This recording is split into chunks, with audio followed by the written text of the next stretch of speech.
Welcome, welcome, welcome. You're in the right place at the right time. You're here in time for the noon report. And I am your host, Dr. Ron. I'm so glad you guys dropped in on today. I got a few things to talk about on today. So let's get the shout out the way. Every time I go live, I like to give my mentor a shout out. Dr. Hunt. Dr. Hunt and I have been traveling in life together for 30 plus years. And out of that 30 plus years, he has been a blessing to both me and my family, as well as I have been a blessing to him and his family. And one of the reasons why I talk about mentors so much is because I want you to understand the value of a mentor. Mentors are there for you in the good times, the bad times, every type of situation that you can imagine. A mentor can bring something to the table. So I encourage you to get a mentor. And once you get one, then I want you to shout your mentor out. Give him a shout out on your own show every time you go live. So look, let's jump right into it. First thing on the top of my list today, I want to talk about Chicago receiving 1,400, 1,400, 14,000. I said 1,400.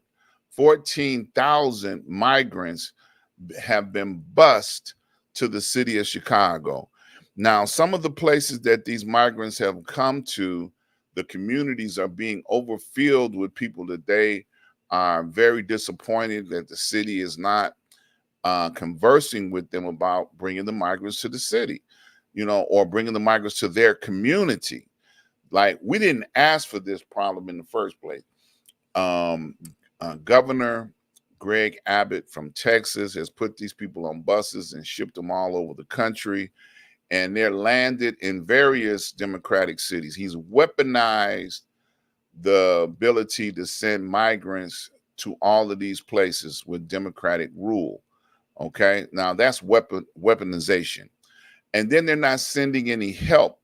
The Republicans are refusing to offer any type of financial solution to this problem. They're just saying secure the border, secure the border. But what about all the people that are here?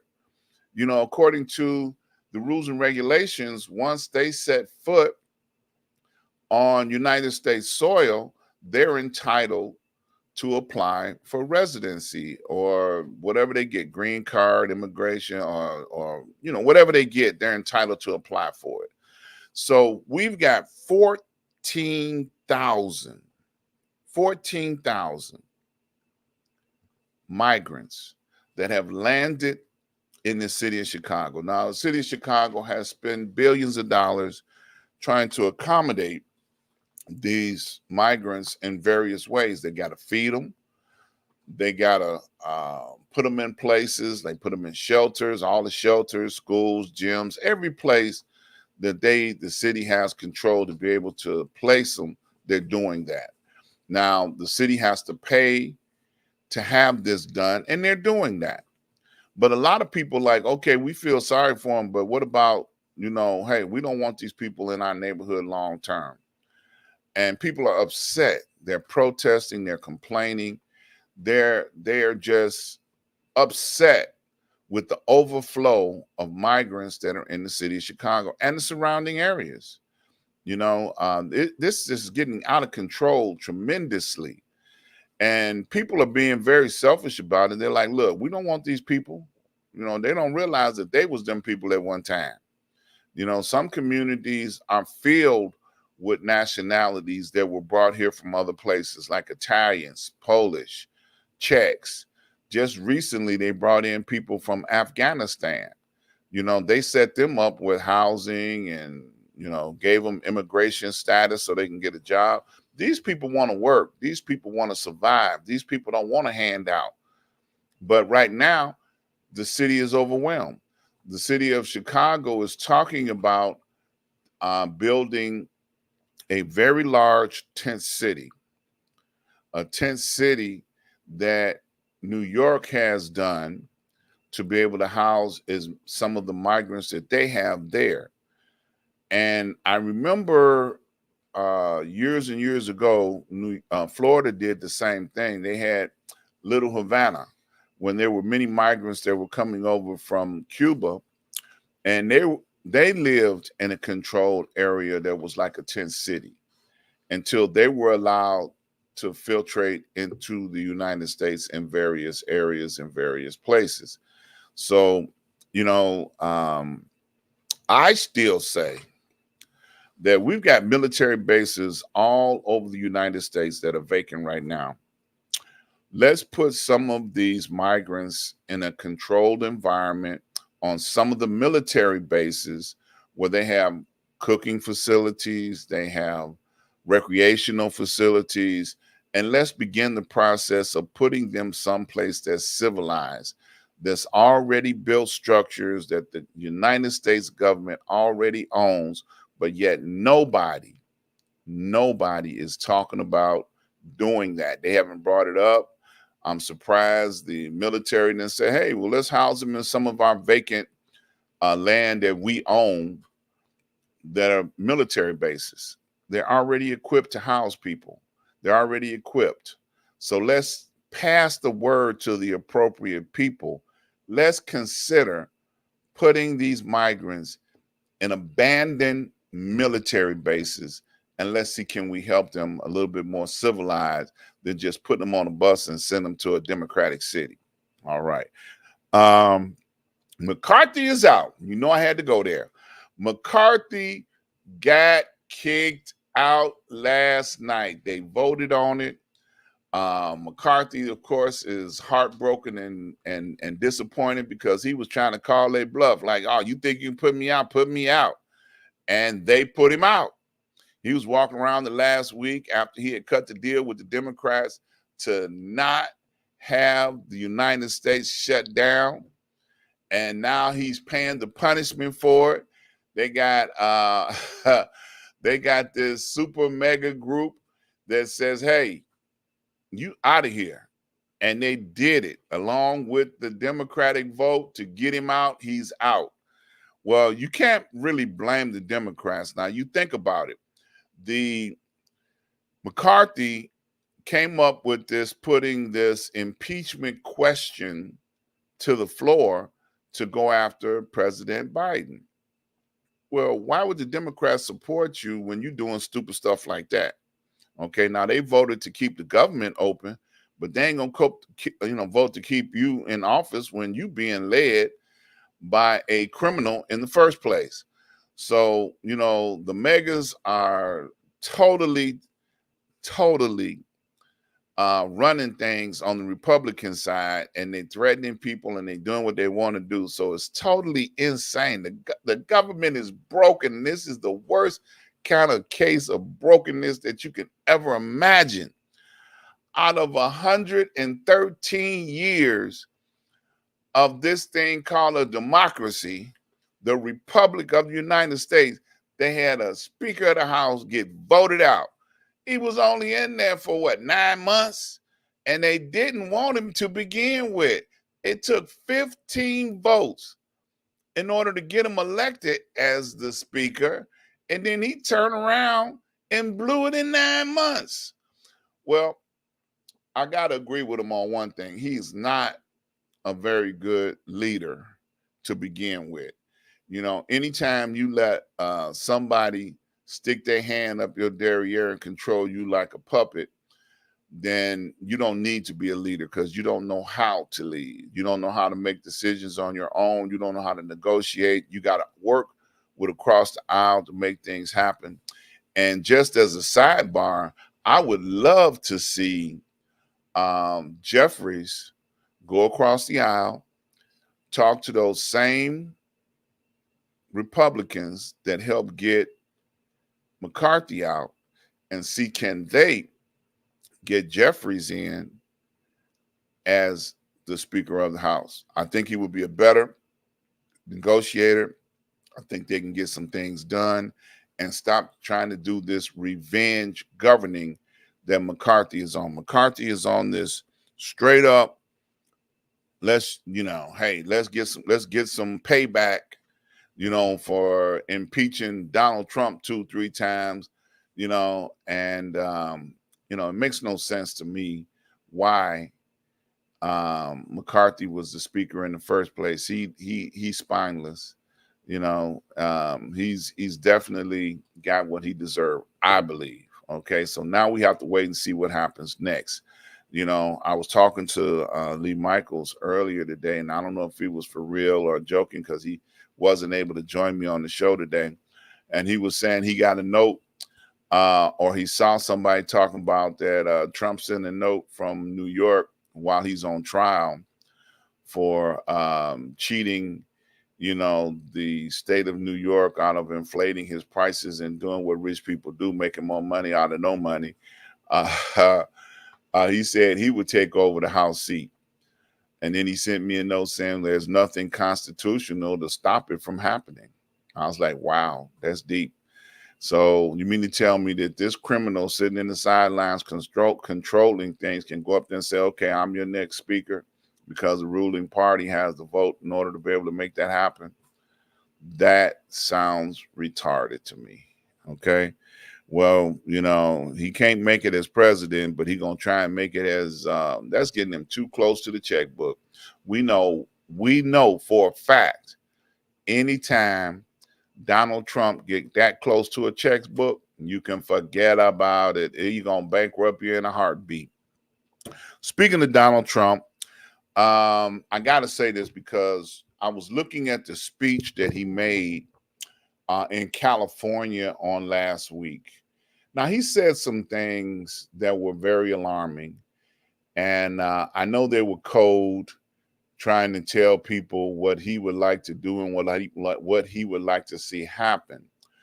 And during his speech, now I don't want you to take my word for it. I want you to fact check this stuff. But during his speech, he said these things to the people. We're going to let the police do what the police like to do.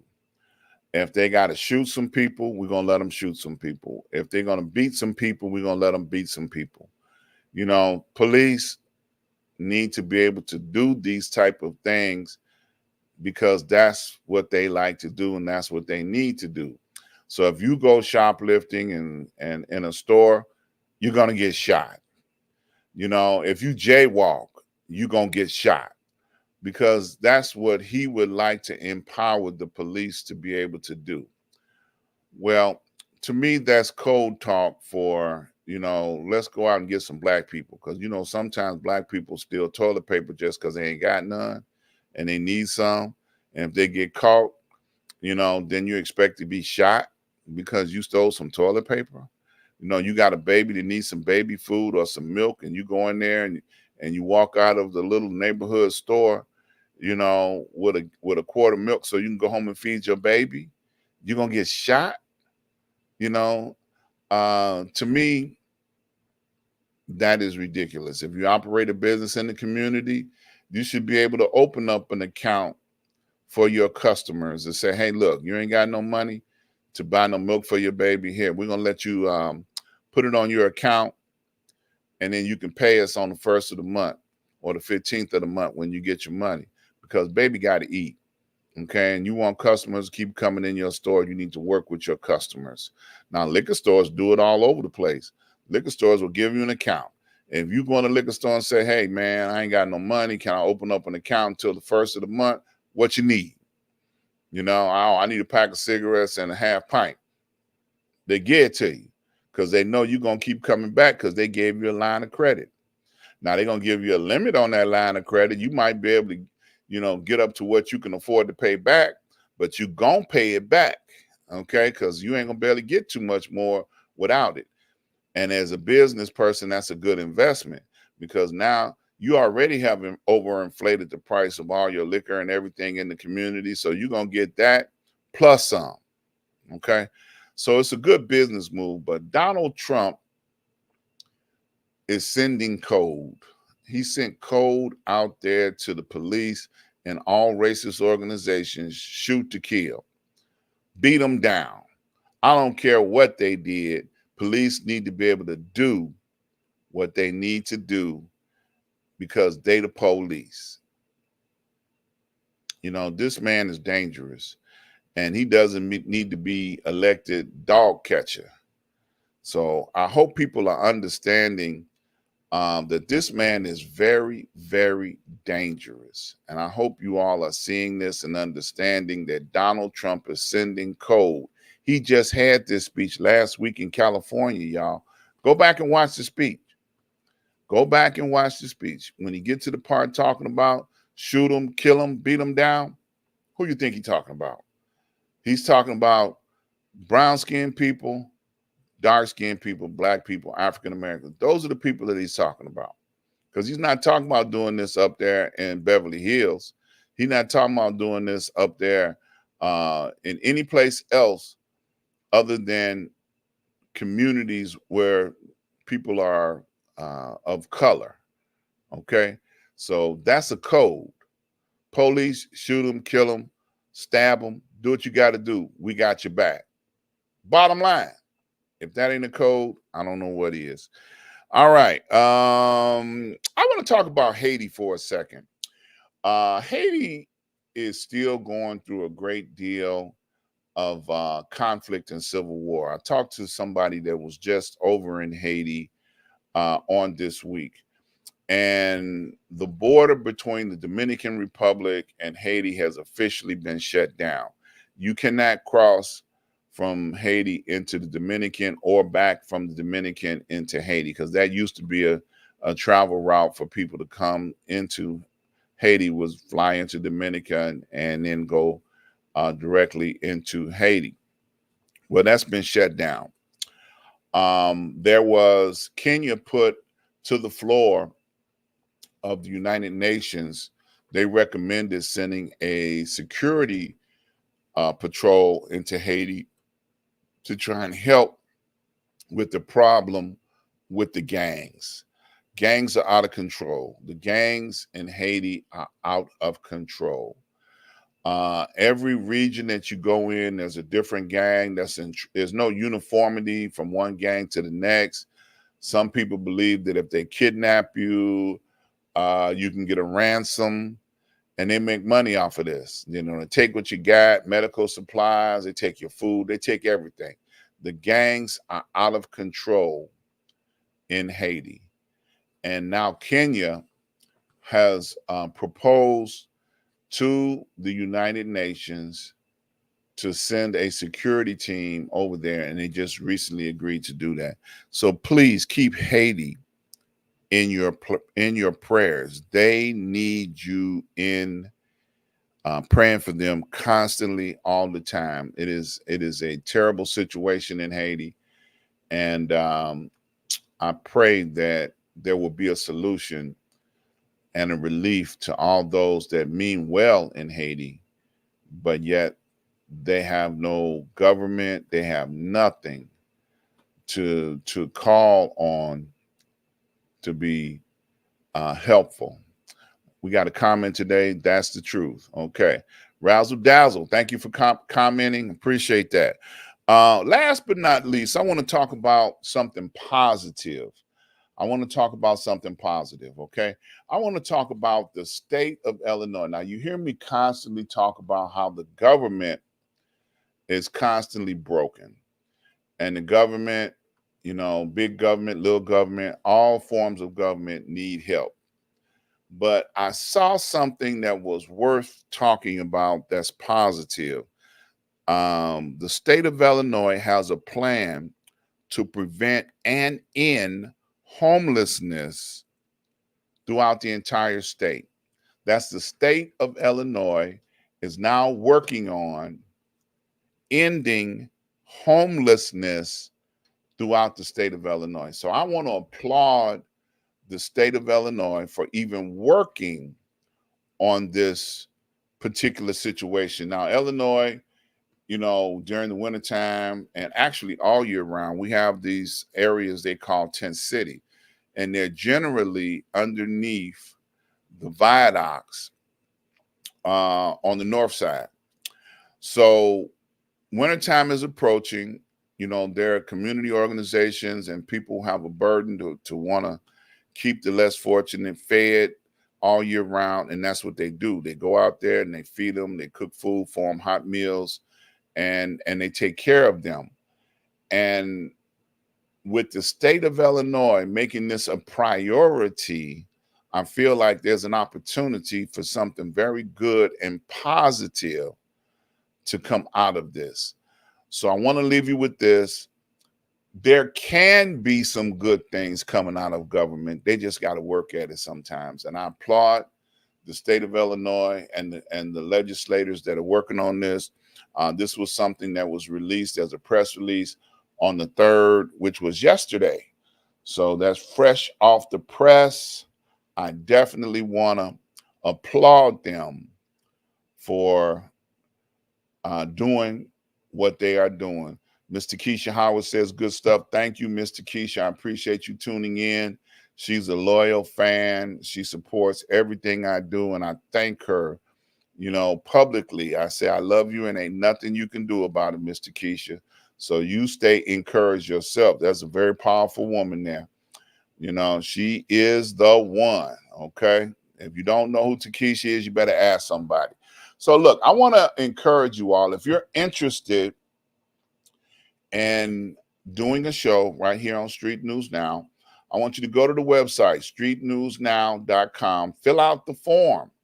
There's a form you can fill out, and somebody in our administrative team will get back in touch with you and help you process your show. Whatever your show is, we will help you put it together. Okay, we'll get it together. We got plenty of time slots available where you can come in and be part of the Street News Now family.